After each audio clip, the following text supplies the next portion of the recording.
Good morning, everyone. Jim Laird joining you live from Diriomo, Nicaragua. And let me get this going on Instagram over here. All right. So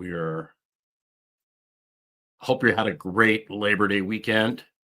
Um, oh, there we go. Instagram's rolling now. So excellent. I hope you had a great Labor Day weekend. I did. It was, well, they don't celebrate that here. We've got not this weekend, but the next weekend we have the big Independence Day here from Spain. They've got two Independence Days here, one in July. Um, it's a little more of a recent Independence Day. Um, and then they have the big one from when they broke free from Spain. That's next week. So that's a 4-day event here. So I'm really looking forward to that. I hopefully we don't get burned upside down at the stake. Today's topic: bench press bad for athletes.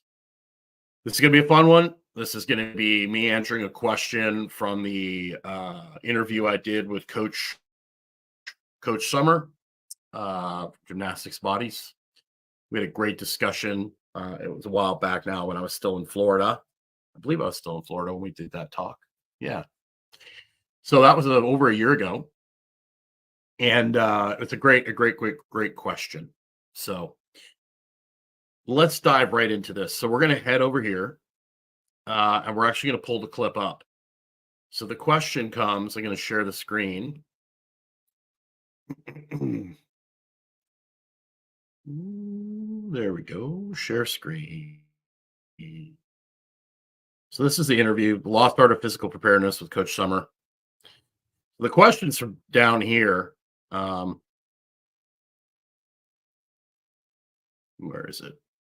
Right here. Oh, Malone asked me this question. I get confused around here. So we're going to like that. First of all, I gave a reply, but it was kind of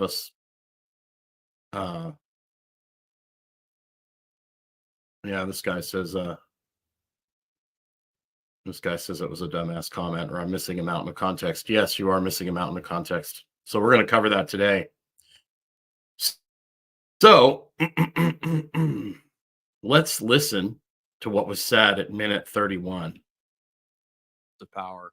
There wasn't any need to grind it. He said maybe once a year we might test their strength, but that's it. There's no need for slow grinding things. We're talking about Bondarchuk training throwers and him not going super maximal. Most of the stuff was done.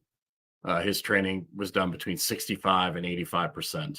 So he wasn't doing these grinding slow reps. He wasn't chasing maximal weight. So let's keep it playing here. I think you all can see that. Yep, perfect. So let's hit play. Hopefully you can hear the audio. Let me know if you can hear the audio. I think you can. Throwing a hammer, throwing a shot put, throwing a javelin is not a slow grinding event. It's an excellent point. The thing I like, I always deal with a lot of high school coaches, and they're doing very aggressive powerlifting. And when athletes are pushed, when they're being pushed very hard, they tend to use that really hard arch strategy, right? But you reinforce they're arching on the bench, they're arching on the deadlift, they're arching on the clean, they're arching on their curls, they're arching with squats. Guess what shows up on the field? You can't get out of that hard arch. They run down the field like a duck. Yeah, you can't move, you can't rotate. You might be able to get away with it if you're an O-lineman. But if you're a DB and you have to pivot and things like that, that's why I love front squats. I love things like that don't, I don't like having my athletes jam their shoulder blades together all the time. You start losing the ability to move the thorax. Overhead press. Even the power lifters will admit, if you want to increase your bench, train overhead press seriously. Yep. If you do bench hard, is it going to help your overhead? No. If you do overhead, is it going to help your bench? Yes. Well, to my mind, why aren't you taking low-hanging fruit? What are you guys benching like that for? Right. And there's a difference for benching for maximum weight. Pulling those shoulder blades together really hard and arching is great for powerlifting, but it has no athletic application whatsoever. Well, So. and too many of them.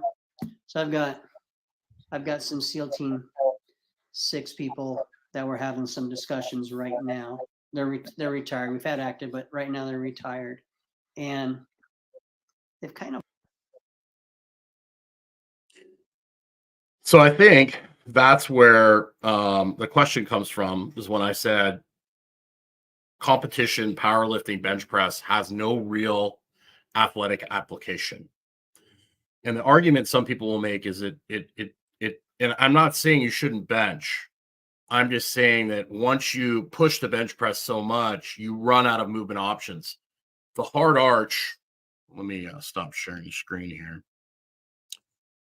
So that hard arch where you're pulling your shoulder blades together, first of all, when you play football, you're not in this position.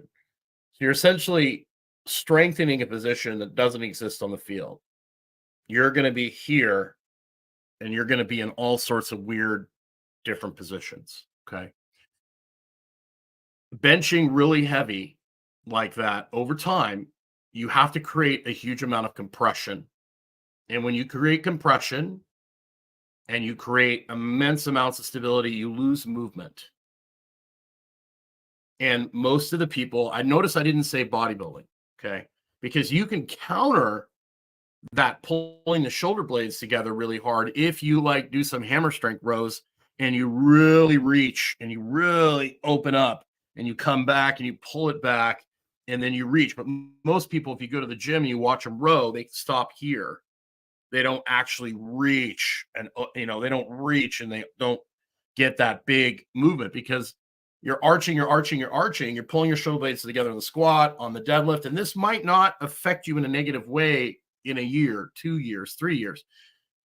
But over time, particularly with young kids, we see this, I've seen this a ton. They end up having shoulders that hurt and knees that hurt and backs that hurt. So it might take time for this to show up. But if you look at people that bench a lot, it goes from here to here, then they're benching here, and then they're only using dumbbells because they're pulling everything together. The most people don't realize, they're going to try and keep this as simple as possible. The shoulder blade is shaped like this. And as you pull those shoulder blades together, you're compressing. You're not gonna have you gotta have a nice little rounded rib cage in the back for those shoulder blades to move on. Okay. You'll see like the winging shoulder blade deal. That's because basically, I can't even remember what my bench PR was. I raw benched in training in the gym well over 500 for reps, and then in competition, I think I benched like 7 something. I can't remember. It was a long time ago, but I can do 150-pound dumbbell presses like nobody's business without my shoulder blades pulled together. I might add, but there's actually a funny thing I did. I was trying to get, this is when I was at my strongest back in probably the early 2000s. And I was working at this high school and these kids were just being total tools. I was working with the basketball team. So they weren't listening. They weren't paying attention. So I just loaded 405 on the bench and I just laid down. This was probably when I was I was close to 300 pounds. And I just laid down, put my feet up in the air and banged it out for like 15 reps with 405. Just boom, boom, boom, no warm up. That got their attention pretty quickly, but that's kind of a side topic. But so the most people don't realize is that if you don't have space for a little bit of curvature in that rib cage, that shoulder blade isn't going to sit. So you see a lot of people, they'll be like this, and basically that we need to pull those shoulder blades back, but then they row and they make the problem worse. They need to get air into that upper back. So if you bench a lot and you're built like me, where you're very extended, you can round over a stability ball, you can round over the glute ham raise, and you can breathe and get air up there and create space. And then you can press and reach, create space back there. So the shoulder blades have somewhere to sit. Because what happens is if you've got a really flat, and this, that's why it's so important to watch people move. because everybody presents in a little bit different way. So it's very hard to give like this general prescription because you've got different shapes and structures. Like I'm more of a wide body, stack things on top. Dr. Stillman, who I work with, he's more of a straw. Okay. So he's going to have a little bit of a pooch belly. He's getting crushed front to back. I'm spreading out wide. So the approach I'm going to give him to keep him healthy and he needs to open his chest up so he can actually get air into his up. We use a lot of inversion with him because all his air is going down. Where with me, I need to create some space in my upper back so that shoulder blade can sit. But you'll see the winging scapula. That's because the shoulder blade doesn't have a happy home. And if the shoulder blade is in a bad position, all those muscles in the back can't do their job. So as soon as you can change the shape of the rib cage and the thorax a little bit, all of a sudden that shoulder blade settles in. And it's not a matter of weakness. It's a matter of position, right? Not being able to get into the right position. So when I work with kids, I do a lot more floor presses. I do a lot of crawling where we're crawling forwards, backwards. I like dumbbell presses where they're reaching a little bit. They're not aggressively pulling their shoulder blades together. They're doing alternate presses so that we get a little bit of movement through there. They might not be able to lift quite as much, but they're going to get the work done in their in range of motion. There's a reason like Eric Cressy doesn't bench his baseball players. Lots of push-ups, lots of crawls. I mean, he will bench, but it will usually be with a football bar. Lots of landmines so they can get that shoulder blade moving, because that's why most of these football players end up with lots of elbow and shoulder issues, because they lose the scapula's ability to move around the rib cage, because they're doing things that are designed to make you as stable as possible for powerlifting so you can lift the most amount of weight.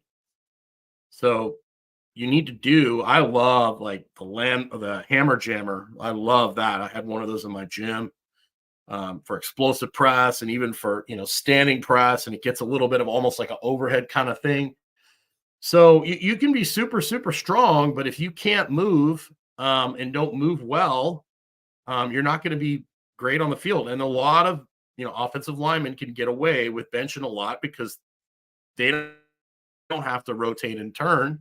They don't have to put their arms over their head. Their arms are basically here. But I would argue that you need to do some dumbbells with a reach where you're not jamming your shoulder blades together so you can get really strong in those end ranges of motion, which is where you're going to be spending most of your time. You don't play football in here. You play football, you hit, and then you extend, and you're trying to steer people, right? You're in here and here. You're not locked like this. That's not how you play the game.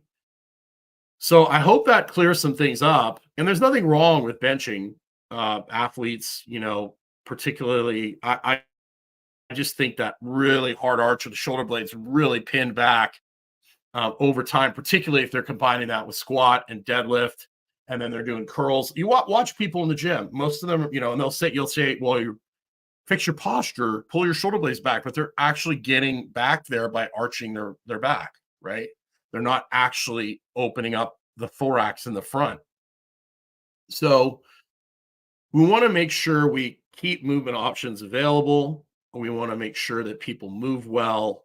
Powerlifting is a great tool, but I think it's often overused, particularly with young athletes.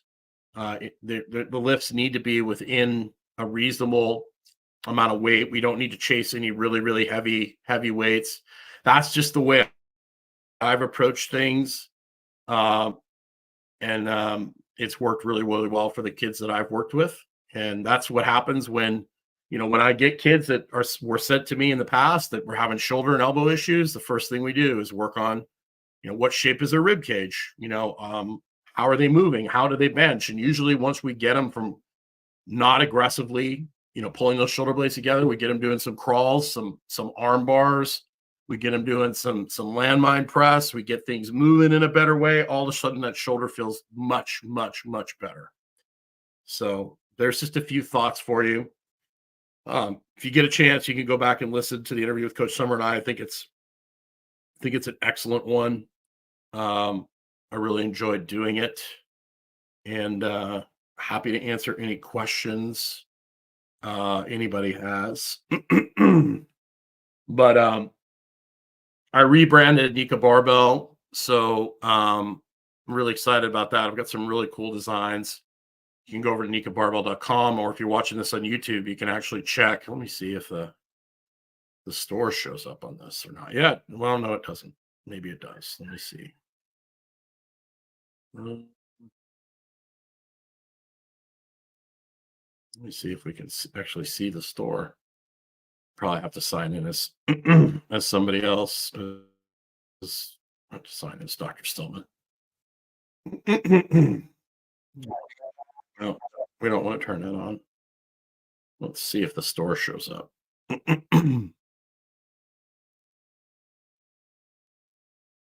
No, it doesn't, but I can pull it up.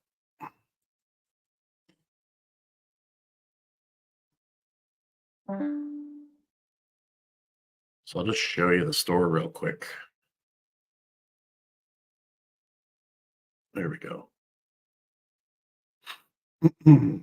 Really, the main thing is the main reason I'm selling these shirts is, one, I can help some of the local charities around here that I've committed to. I had a gym a place I was going to build my gym. It didn't work out, but I committed to some local charities in the area that I really like, and it's not their fault that the gym didn't work out.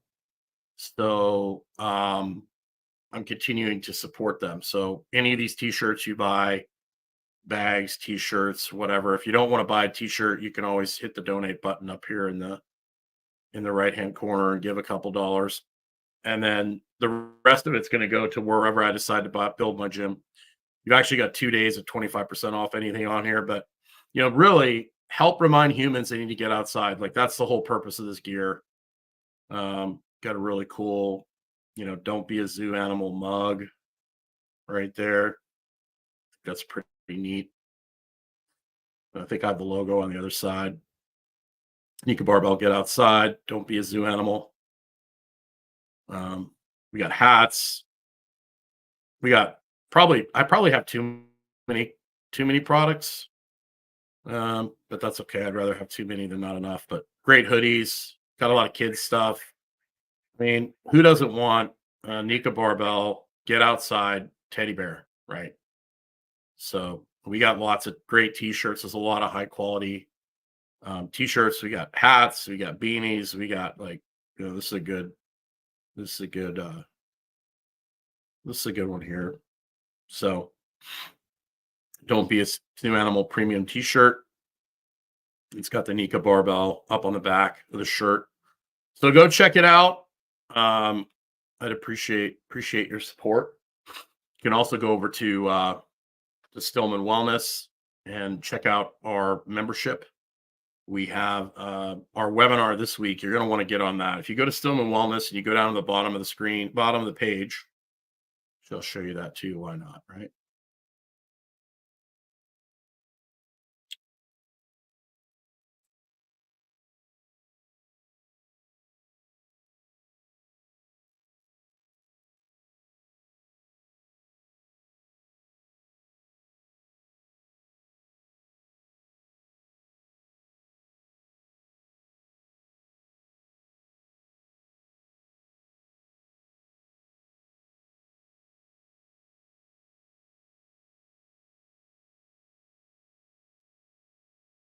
Well, that was a fun mistake. I typed in on the wrong page.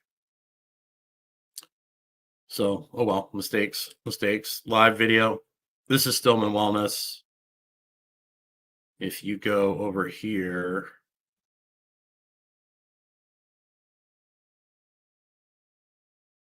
there we go. The fun of live video. If you go to Stillman Wellness and you scroll down to the bottom of the page, it's Dr. Stillman explaining our Optim Wellness membership, everything you get. If you go down the bottom of the page right here, you can get on our email list for our weekly free webinar. This week it's on hormone replacement. That's done privately via StreamYard, and it's not streamed, so we can actually speak our minds. We don't have to be censored. So There you go. My apologies. Hey, coach, how you doing? We just chatted about a little bit about our interview that we did a while back in bench press and pulling the shoulder blades together and all that good stuff. Had a really good question on one of the videos, and then I accidentally typed things in on the wrong screen. So have yourself a great day, everybody. Go check out that interview I did with Coach Summer. It's a great interview. It's a lot of fun. I hope that makes sense. I'm definitely going to share this in response to the guy that asked about bench pressing and athleticism, the powerlifting style bench anyways. So have yourself a great day. Make sure you get outside, and we will see you again more than likely tomorrow.